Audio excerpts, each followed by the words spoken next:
نحمده ونصلي على رسوله الكريم اما بعد فاعوذ بالله من الشيطان الرجيم بسم الله الرحمن الرحيم رب اشرح لي صدري ويسر لي امري واحلل عقدة من لساني يفقهوا قولي سبح اسم ربك الاعلى۔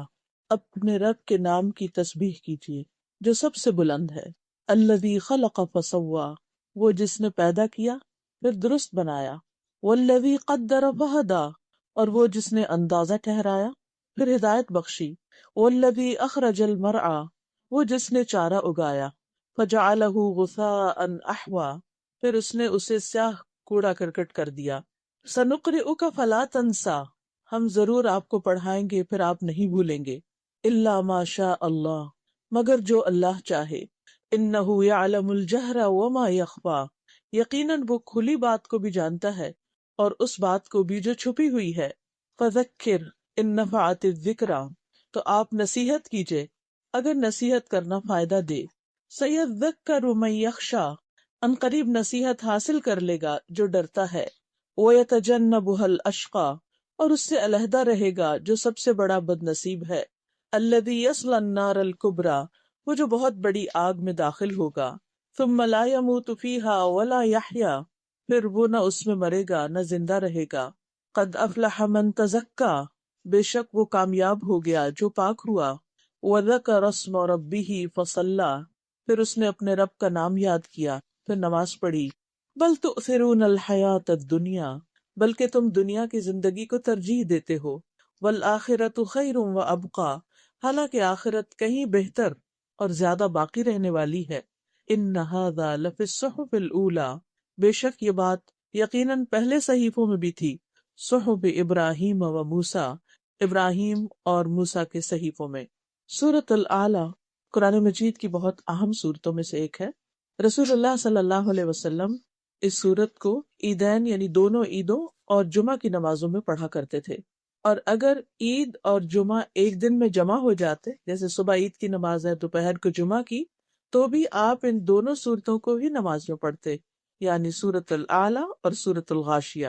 اسی طرح آپ نے یہ سورت ظہر کی نماز میں بھی پڑھی اور فجر کی نماز میں بھی، اور وتر کی پہلی رکعت میں آپ سبح اسم ربک الاعلیٰ پڑھتے، اور اس کے بعد قل یا ایھا الکافرون، اور تیسری رکعت میں قل ھو اللہ احد۔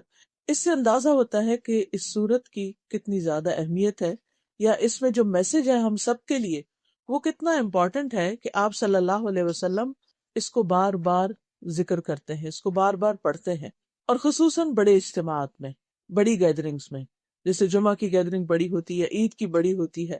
تو اسی طرح آپ صلی اللہ علیہ وسلم اس کے ساتھ سورۃ الغاشیہ جس میں آخرت کا بہت ذکر ہے اس کا ریمائنڈر دیا کرتے تھے۔ بار بار پڑھنے کا مطلب یہ ہے کہ انسان ان باتوں کو ہمیشہ یاد رکھے کہ انسان کی نیچر میں بھولنا، ایک چیز ایک وقت میں سوچتا ہے، پڑھتا ہے، جانتا ہے، سنتا ہے، اس کے دل پر اس کا اثر ہوتا ہے، پھر آہستہ آہستہ وہ کسی دوسری جگہ پر ہوتا ہے تو وہ پچھلی بات کا اثر ختم ہو جاتا ہے، چاہے وہ بات کتنی ہی زیادہ ہمارے دل کو لگی ہو، چاہے غم ہو، صدمہ ہو، دکھ ہو، کوئی ہرٹ ہو، تکلیف ہو یا خوشی ہو، ہر بات شروع میں بہت زیادہ انسان کو محسوس ہوتی ہے اور پھر آہستہ آہستہ انسان اس کو بھولنے لگتا ہے۔ اور اس میں بھی اللہ کی ایک رحمت ہے کہ اگر انسان ہر بات ہر وقت اس شدت کے ساتھ یاد رکھے تو جینا مشکل ہو جائے۔ تو اس کا پھر فائدہ کیا ہے کہ انسان بار بار ایسی صورتوں کو پڑھتا رہے، یاد کرتا رہے۔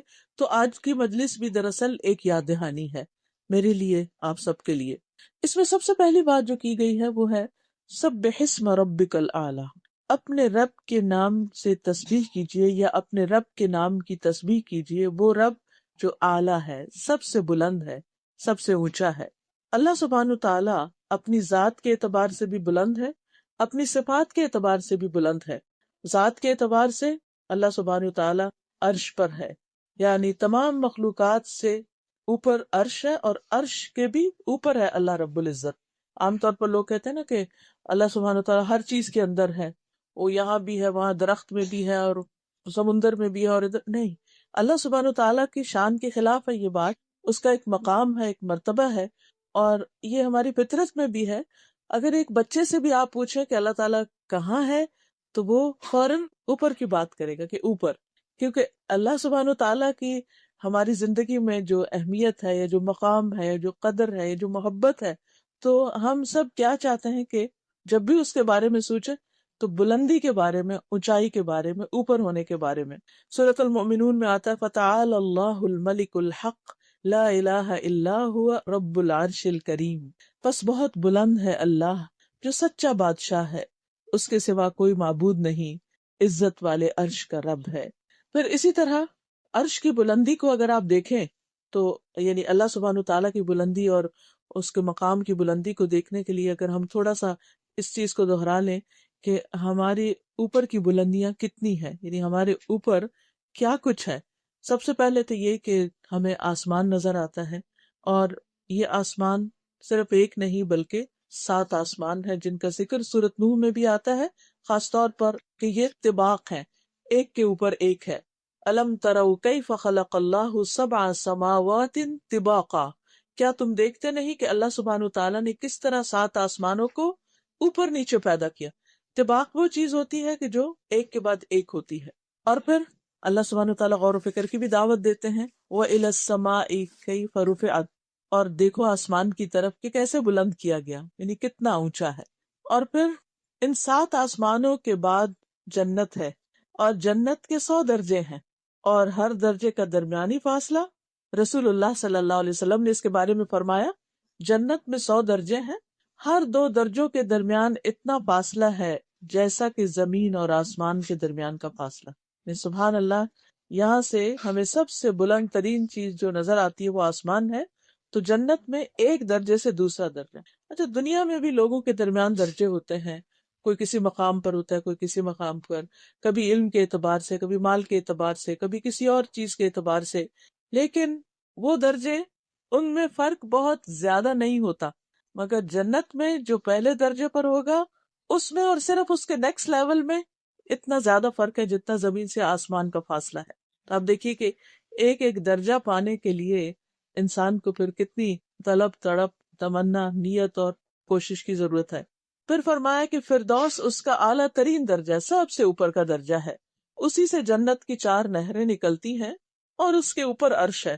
اور جب بھی تم اللہ سے سوال کرو تو جنت الفردوس کا کرو، یعنی اعلیٰ ترین مقام کا، کیونکہ جب انسان اعلیٰ کا سوال کرے گا تو پھر کوششیں بھی اپنی اعلیٰ کرنا شروع کرے گا۔ مجاہد ایک مفسر ہیں، وہ اس آیت کی تفسیر میں جو سورۃ مریم میں آتی ہے وَقَرَّبْنَاهُ نَجِيًّا، اس کے بارے میں کہتے ہیں کہ 7ویں آسمان اور عرش کے درمیان 70,000 پردے ہیں، یعنی دیکھیے کہ وہ فاصلہ بذات خود پھر اور بہت اونچا ہے۔ اور اللہ تعالیٰ موسیٰ علیہ السلام کو اپنے قریب کرتے رہے یہاں تک کہ دونوں کے درمیان ایک پردہ رہ گیا۔ جب اس جگہ کو دیکھا جہاں لوح محفوظ پر لکھنے کے قلم کی آواز سنی تو کہا ربی ارنی انظر الیک، اے میرے رب مجھے دکھا کہ میں تجھے دیکھوں۔ تو اللہ تعالیٰ نے کیا فرمایا، قال لن ترانی، تم مجھے ہرگز نہیں دیکھ سکتے، کیونکہ حجابہ نور، اللہ سبحانہ تعالیٰ کا جو حجاب ہے وہ نور ہے، اور اگر وہ ہٹ جائے تو اس کے جو چہرے کی صرف ایک کرن، یا وہ کہنا چاہیے کہ وہ جو لائٹ ہے وہ ہر چیز کو جلا کے رکھتے، تو کسی انسان کے اندر اتنا یارہ ہی نہیں، ایون موسیٰ علیہ السلام جو اللہ تعالیٰ کے اتنے بڑے پیغمبر تھے کہ وہ اللہ سبحانہ تعالیٰ کو دنیا میں رہتے ہوئے یا اس لائف میں دیکھ سکیں۔ ہاں، قیامت کے دن اور جنت میں خاص طور پر اللہ تعالیٰ اہل ایمان کو وہ طاقت بخشیں گے کہ جس کی وجہ سے وہ اللہ تعالیٰ کو دیکھنے کے قابل ہو سکیں گے، اور جب اللہ تعالیٰ کو دیکھیں گے تو اس کے بعد جنت بھی ان کی نگاہوں میں بہت چھوٹی ہو جائے گی۔ یعنی سب سے بڑی، یعنی کہ ہائر آف ڈیلائٹ جو ہے ایک انسان کے لیے کہ جس سے اس کی واقعی سیٹسفیکشن ہو سکتی ہے، وہ صرف اللہ سبحانہ تعالیٰ کا دیدار ہے۔ اس سے کم کی جتنی بھی چیزیں ہیں ان کو انسان دیکھتا ہے، وقتی طور پر خوش ہوتا ہے، پھر تھوڑے دن کے بعد اس کی قدر انسان کی نگاہوں سے ہٹ جاتی ہے، پھر اس کے بعد کچھ اور دیکھتا ہے، کچھ اور دیکھتا ہے، لیکن یہ سیٹسفیکشن ہو ہی نہیں سکتی جب تک کہ ایک مومن اپنے رب کو نہ دیکھ لے۔ پھر یہ بھی ہمیں معلوم ہے کہ 7ویں آسمان پر بیت المعمور بھی ہے، جس میں ہر روز 70,000 فرشتے طواف کرتے ہیں، اور جس نے ایک بار طواف کر لیا اس کی باری قیامت تک نہیں آئے گی۔ رسول اللہ صلی اللہ علیہ وسلم نے فرمایا، یہ صحیح بخاری کی روایت ہے کہ میرے لیے بیت المعمور کھول دیا گیا۔ اسے ہمیں تو بڑا شوق ہوتا ہے نا کہ کعبہ کے اندر کسی طرح جائیں، تو معراج پر نبی صلی اللہ علیہ وسلم کے لیے بیت المعمور کو کھول دیا گیا۔ بس میں نے جبریل سے پوچھا تو انہوں نے بتایا کہ یہ بیت المعمور ہے۔ اس میں 70,000 فرشتے روزانہ نماز پڑھتے ہیں، اور جو ایک بار عبادت کر کے باہر نکل جائے تو دوبارہ اندر واپس نہیں آ سکتے، یعنی قیامت تک ان کی باری پھر نہیں آئے گی۔ ہم تو خوش قسمت ہے کہ ایک دفعہ حج عمرہ کر لیا اور پھر جانا چاہے تو پھر جا سکتے ہیں، لیکن یہ کہ وہاں پر اللہ کی عبادت کے لیے اتنے زیادہ فرشتے موجود ہیں۔ تو اس سے اندازہ ہو سکتا ہے کہ ہمارا رب کتنا اعلیٰ اور کتنا بلند ہے۔ اور پھر ہم یہ بھی جانتے ہیں کہ رب کے عرش کو فرشتے اٹھائے ہوئے ہیں۔ یہ نہیں ہمیں پتہ چلتا کہ رب اس پر بیٹھا ہے یا کھڑا ہے یا کیا کیفیت ہے، اس کے بارے میں نہ ہمیں علم دیا گیا، نہ ہمیں سوچنا چاہیے، نہ اس کے بارے میں غور کرنا چاہیے، نہ کوئی بحث مباحثہ۔ لیکن اتنا ہم دیکھ سکتے ہیں کہ عرش خود کتنا بڑا ہے۔ نبی صلی اللہ علیہ وسلم نے فرمایا کہ مجھے اس بات کی اجازت دی گئی کہ میں اللہ کا عرش اٹھانے والے فرشتوں میں سے کسی فرشتے کے بارے میں بیان کروں کہ وہ کتنا بڑا ہے، تو اس کے کانوں کی لو جو ہے، یعنی کان کا جو نچلا حصہ ہے، اس سے کندھے تک، شولڈر تک، اس کا درمیانی فاصلہ 700 سال کی مسافت پر ہے۔ ایک فرشتے کی صرف، یعنی گردن ہی سمجھے اس کو، یعنی تو گردن اگر اتنی اونچی ہے تو وہ خود کتنا اونچا ہوگا، اور پھر وہ عرش کو اٹھائے ہوئے ہیں، تو اس سے اندازہ لگائیے کہ ساتویں آسمان کے اوپر کتنی زیادہ اور بلندی ہے، کہ جس کے بعد عرش آتا ہے، اور اس عرش کو پھر یہ فرشتہ جو اٹھاتا ہے وہ خود کتنا بڑا ہے۔ ظاہر وہ بڑا ہے تو اتنا ہی فاصلہ ہوگا نا کہ جس کے پرے پھر وہ کھڑا بھی ہو سکتا ہے اور اٹھائے ہوئے بھی ہیں۔ اور ان کے بارے میں آتا ہے بعض روایات میں کہ 4 ہیں اور بعض میں آتا ہے 8، اور قیامت کے دن تو فرشور 8 ہیں۔ قرآن مجید میں آتا ہے وَيَحْمِلُ عَرْشَ رَبِّكَ فَوْقَهُمْ يَوْمَئِذٍ ثَمَانِيَةٌ، اور تیرے رب کا عرش اس دن اپنے اوپر 8 فرشتے اٹھائے ہوئے ہوں گے۔ پھر اسی طرح ان 7 آسمانوں اور عرش کے علاوہ ایک کرسی کا ذکر بھی ملتا ہے۔ یہ کرسی کا ذکر آیت الکرسی میں بھی آتا ہے کہ وسع کرسیہ السماوات والارض، کہ اس کی کرسی آسمان و زمین پر چھائی ہوئی ہے یا اس پر بسی ہے۔ ابو ذر کہتے ہیں نبی صلی اللہ علیہ وسلم نے فرمایا، اے ابو ذر، کرسی کے مقابلے میں 7 آسمان اس طرح ہے جیسے بیابان میں کسی جنگل میں کوئی ایک چھوٹا سا رنگ پڑا ہوا ہو، چھلا پڑا ہوا ہو، اور پھر کرسی کے مقابلے میں عرش کا حجم ایسے ہی ہے جیسے چھلے کے مقابلے میں بیابان ہو۔ یعنی پھر وہ کرسی جو یعنی 7 آسمانوں کے سامنے چھوٹی ہے، وہ عرش کے مقابلے میں پھر اتنی چھوٹی، یعنی عرش کی وسعت کو آپ دیکھیے کہ کتنی زیادہ ہے۔ تو اللہ سبحانہ تعالیٰ اپنی ذات کے اعتبار سے انتہائی بلند ہے، تو اس لیے جب ہم اس کی تسبیح کریں، سبح اسم ربک الاعلی، کہ تسبیح کیجئے اپنے رب کے نام کی جو بہت اعلیٰ ہے، تو اس کی بلندی اور اس کی عظمت اور اس کی گریٹنس اور اس کی قدرت وہ ہمارے دل میں آنی چاہیے۔ صرف ہم ایک سبحان اللہ سبحان اللہ سبحان اللہ کر کے تسبیح کر کے ختم نہ کریں، بلکہ اللہ سبحانہ وتعالیٰ کو اپنے دل میں، اپنے جذبات میں، اپنے زبان سے ذکر میں اس کو وہ مقام دیں یا اس کی عظمت کو محسوس کیا کریں۔ پھر اللہ سبحانہ وتعالیٰ اپنی صفات کے اعتبار سے، اپنے ناموں کے اعتبار سے بھی سب سے بلند ہے۔ قرآن مجید میں اللہ تعالیٰ فرماتے ہیں سبحانہ وتعالی عما یقولون علوا کبیرا، پاک ہے وہ ان باتوں سے اور بہت بلند و برتر جو یہ لوگ بناتے ہیں، یعنی اللہ تعالیٰ کے شان میں جو بات کرتے ہیں جو اس کو زیب نہیں دیتی، اور پھر اسی طرح جو شرک کرتے ہیں، تو اللہ سبحانہ وتعالیٰ ان چیزوں سے بہت اونچا ہے، بہت بلند ہے، ابو ہے۔ جنہوں نے بھی یہ کہا تھا وَأَنَّهُ تَعَالَى جَدُّ رَبِّنَا مَا اتَّخَذَ صَاحِبَةً وَلَا وَلَدًا، بے شک ہمارے رب کی شان بہت بلند ہے، اس نے کسی کو بیوی یا بیٹا نہیں بنایا، اور پھر ہر کمزوری سے پاک ہے۔ آیت الکرسی میں ہم پڑھتے ہیں اللہ لا الہ الا هو الحی القیوم لا تأخذہ سنۃ ولا نوم، کہ اس کو نہ نیند آتی ہے اور نہ اونگ آتی ہے، کیونکہ نیند اور اونگ جو ہے انسان کی ویکنس ہے، کمزوری ہے۔ کوئی کتنا بھی اسٹرانگ ہو، کسی بھی اعتبار سے، فزیکلی ہیلدی ہو انسان، یا پھر دیگر کسی اعتبار سے بہت بڑا انسان ہو دنیا میں، یعنی دنیاوی اعتبار سے، لیکن ہم دیکھا ہوگا کہ کوئی ہمیشہ جاگ نہیں سکتا، بالآخر دن بھر کام کر کے آخر اس کو سونا ہی پڑتا ہے۔ پھر اسی طرح انسان تھک جاتا ہے، لیکن اللہ سبحانہ تعالیٰ تھکتا نہیں۔ اللہ تعالیٰ فرماتے ہیں وَلَقَدْ خَلَقْنَا السَّمَاوَاتِ وَالْأَرْضَ وَمَا بَيْنَهُمَا فِي سِتَّةِ أَيَّامٍ وَمَا مَسَّنَا مِن لُغُوبٍ، اب بلا شبہ ہم نے آسمانوں اور زمین کو اور جو کچھ ان کے درمیان ہے 6 دنوں میں پیدا کیا، اور ہمیں کسی قسم کی کوئی تھکاوٹ لاحق نہیں ہوئی، ہم تھکے نہیں، یعنی اللہ سبحانہ تعالیٰ نے یہ سب کچھ کیا، اور اللہ کو تھکاوٹ لاحق نہیں. اس کے برعکس انسان ایک حد کے بعد تھوڑا سا بھی کام کر کے تھک جاتا ہے. پھر اسی طرح آسمان اور زمین کی کوئی چیز اللہ تعالیٰ کو عاجز نہیں کر سکتی، اللہ تعالیٰ پر غالب نہیں آ سکتی. وہ العزیز الحکیم ہے. پھر اسی طرح اللہ تعالیٰ اپنی مخلوق سے غافل نہیں ہے. وما كنا عن الخلق غافلین، ہر لمحہ ہر ایک کو واچ کر رہا ہے. کوئی پتہ نہیں گرتا مگر یہ کہ اس کے علم میں ہوتا ہے. اور پھر یہ کہ اللہ تعالیٰ ہر طرح کے ظلم سے بھی برتر و بالا ہے. وما یظلم ربک احدا. تو حقیقت یہ کہ جتنے بھی اس کے نام ہیں، جتنی بھی صفات، یہ تو بذات خود ایک الگ باب ہے. ایک ایک نام پر انسان گھنٹوں لگا سکتا ہے اس کی جو صفات ہیں، اور جتنا انسان ان کو جانتا ہے اتنی ہی اللہ تعالیٰ سے محبت بڑھتی چلی جاتی ہے. تو بہرحال خطاب تو نبی صلی اللہ علیہ وسلم سے ہے، لیکن ان کے ساتھ ساتھ ہمیں بھی اس چیز کا حکم دیا گیا، کیونکہ آپ نے پھر تسبیح کرنے کا اپنی امت کو بھی حکم دیا تھا. تو آیت کہہ رہی ہے کہ سبح اسم ربک الاعلی، اپنے اعلی رب کی تسبیح بیان کیجئے. تسبیح کیا چیز ہے؟ تسبیح کا مطلب ہے پاکی بیان کرنا، اس بات کا اظہار کرنا کہ اللہ سبحانہ وتعالی ہر عیب ہر نقص سے پاک ہے. دوسرے لفظوں میں یہ اس کی تعریف ہے، یعنی اللہ تعالیٰ کی تعریف بیان کی جائے.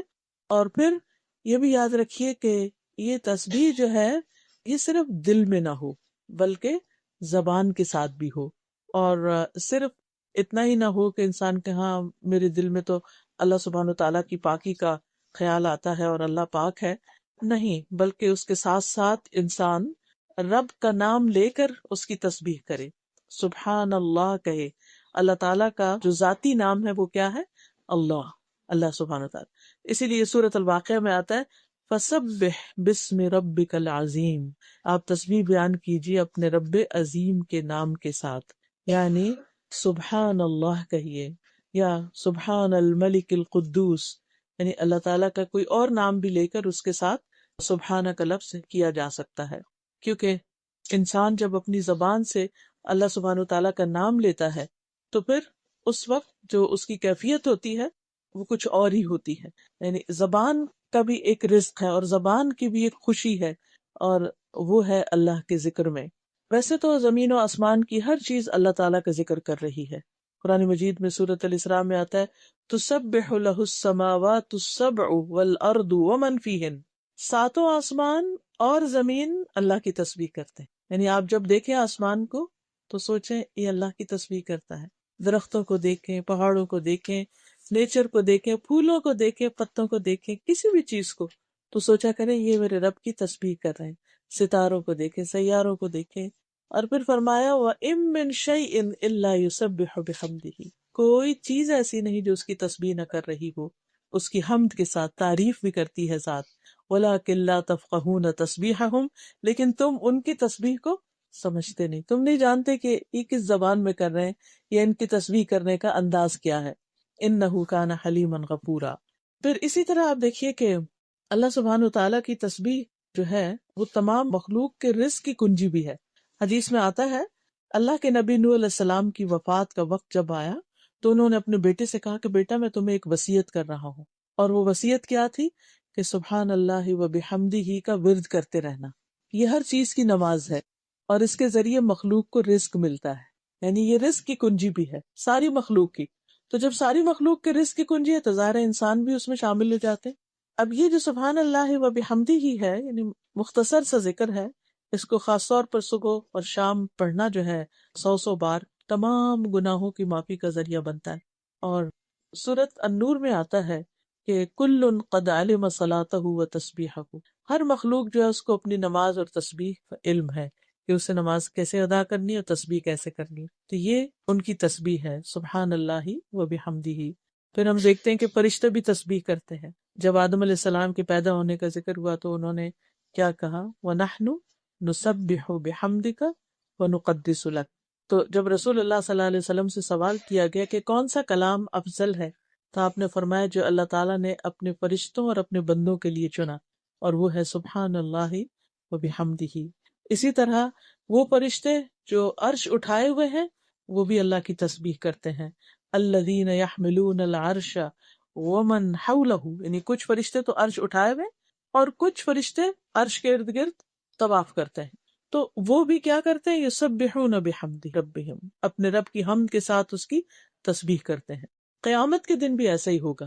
وَتَرَى الْمَلَائِكَةَ حَافِّينَ مِنْ حَوْلِ الْعَرْشِ يُسَبِّحُونَ بِحَمْدِ رَبِّهِمْ، آپ دیکھیں گے کہ فرشتے عرش کے گرد حلقہ باندھے ہوئے، یعنی پورا سرکل کیے ہوئے ہوں گے اور اس کے ساتھ ساتھ تسبیح پڑھ رہے ہوں گے۔ سوچیے کیا منظر ہوگا اور کیا جلال ہوگا اور کیا رب کی عظمت کا احساس ہوگا اس وقت انسان کو، کہ جب اتنی بڑی بڑی مخلوق جو ہے وہ اللہ کی تسبیح کر رہی ہوگی۔ اور یہ اللہ تعالیٰ کا پسندیدہ کلام ہے، اور ہم دیکھتے ہیں کہ نماز کے شروع میں بھی ہم کہتے ہیں سبحانک اللہم و بحمدک و تبارک اسمک و تعالی جدک۔ پھر اسی طرح ہم نماز کے اندر بھی تسبیح کرتے ہیں۔ رسول اللہ صلی اللہ علیہ وسلم نے فرمایا، تم لوگ اللہ کی عظمت کا جو ذکر کرتے ہو، یعنی تسبیح، تحلیل لا الہ الا اللہ، اور تحمید یعنی الحمدللہ، جسے ہم ان سب کو ایک جملے میں اکٹھا کر لیتے ہیں نا، سبحان اللہ والحمد للہ ولا الہ الا اللہ واللہ اکبر۔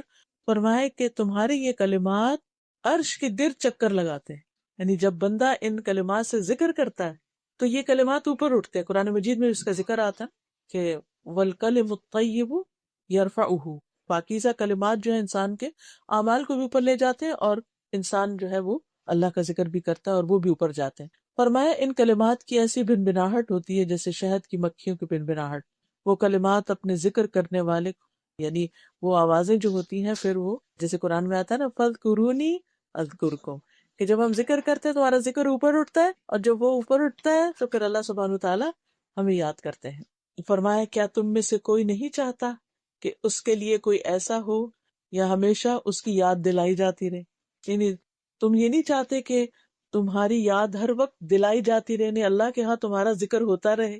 تو وہ اسی صورت میں ہو سکتا ہے جب انسان ہر وقت تسبیح پڑھتا رہے، یعنی کام کاج کے دوران اٹھتے بیٹھتے چلتے پھرتے کچھ مشکل نہیں، جیسے حدیث میں آتا ہے کلمتان حبیبتان الی الرحمن خفیفتان علی اللسان ثقیلتان فی المیزان سبحان اللہ و بحمدہ سبحان اللہ العظیم۔ یہ پورا بھی پڑھ سکتے ہیں، اس کو آدھا بھی پڑھ سکتے ہیں کہ دو کلمے جو اللہ کے یہاں بڑے ہی محبوب ہیں، میزان میں بہت بھاری ہیں، زبان پہ بہت ہلکے ہیں، اور وہ سبحان اللہ و بحمدہ سبحان اللہ العظیم۔